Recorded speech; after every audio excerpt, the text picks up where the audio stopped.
Hey guys, we're going to do a quick video here to show you how to use the lateral debug menu to tune the angle steering factors in BluePilot 7. There are two factors. There is a low speed factor and a high speed factor. We can see those in the BluePilot menu. Go to lateral tuning and then angle tuning. You can see there's a low speed factor and a high speed factor.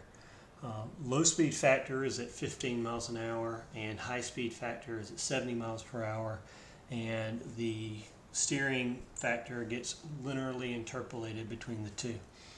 For ideal tuning, you would go out and tune on a curvy road where you could drive 15 miles an hour, and then you would go on a highway that's got some curves and tune it at 70 miles an hour, and you'd nail down both parameters, and the interpolation in between them would be nice and clean.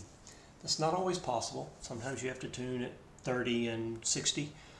Do the best you can. Tune as slow as you can. Tune as high as you can. The debug menu actually weights how it applies adjustments based on speed, so you can still get pretty close. We're going to start in the 3x menu. You tap on the screen to call up the menu, and then you've got all your panels on the left, and there's 4 buttons on the right, including the settings button, but the top button is supposed to be a bug. It calls up the lateral debug screen, and you can see the plus and minus buttons in the upper right. There are 2 trends.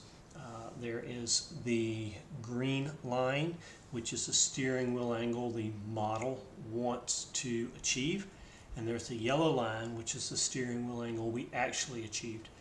In a perfect scenario, the green line and yellow line would always look like one line because our steering wheel would always be at the exact position the model wanted it to be. In reality, it doesn't work like that. There's some delay and lag. There's also the fact that just a bump in the road can make your steering wheel shake, and so it gets off from what the model would have wanted. But as we start the route so that we actually see data coming in, what we're going to see is that our yellow line is going to mostly follow our green line. And what we're really looking for is peaks in curves. So if we make a right-hand curve, the chart will trend to the bottom because right is negative in Ford's world. If we make a left-hand curve, the trend is going to go up because positive is left in Ford's world. And what we want is for the yellow line to not exceed the green line, either going up or down. I've intentionally got this tuned a little wonky so that when we go through our first curve, we're going to oversteer. We will see that the yellow line exceeds the peak of the green line, and we'll need to bump our tuning parameters down.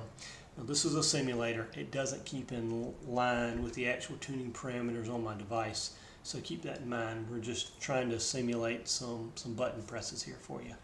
So if you want the lateral control to go full screen, you can simply click on the settings button and then close the settings menu while you've got lateral debug up, and you'll go into the lateral debug screen full screen.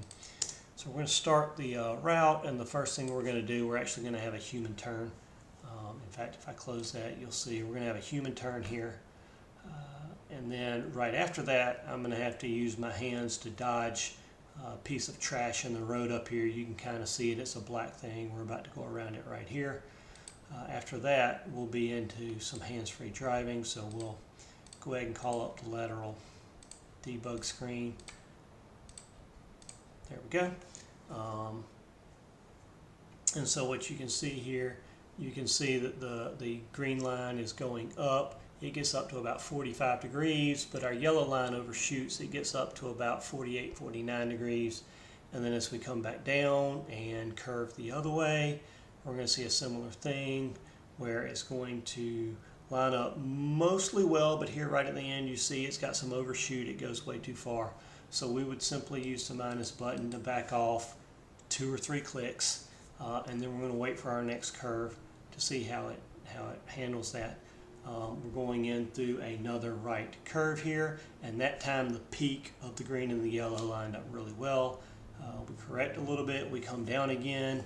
Once again, the peaks line up really well. The lines aren't right on top of each other. They don't look like one line, but the peaks as low as we get or as high as we get are mostly lining up and looking really good. You could spend forever trying to tune it perfect. Every road behaves a little bit different. Now we're going to make a right-hand curve, or excuse me, a left. You see this one got all the way up to 70 degrees of steering wheel angle. We possibly understeered just a tiny bit.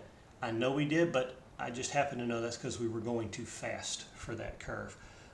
If you watch the video of the short drive, we actually talk about that curve where we took it a little too fast. We're on a straightaway now, and I know this because because I drove the route, but B, plus and minus 5 degrees of steering wheel movement is basically nothing. This is just road noise right here, shaking the wheel around.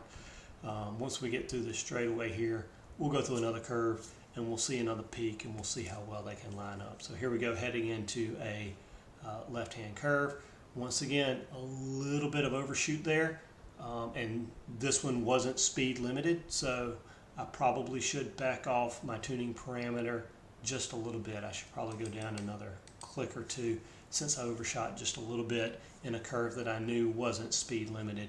And that's going to be something that just takes a little bit of feel. If you're overshooting some curves and undershooting others, it's most likely you're just going too fast through the ones that you're undershooting.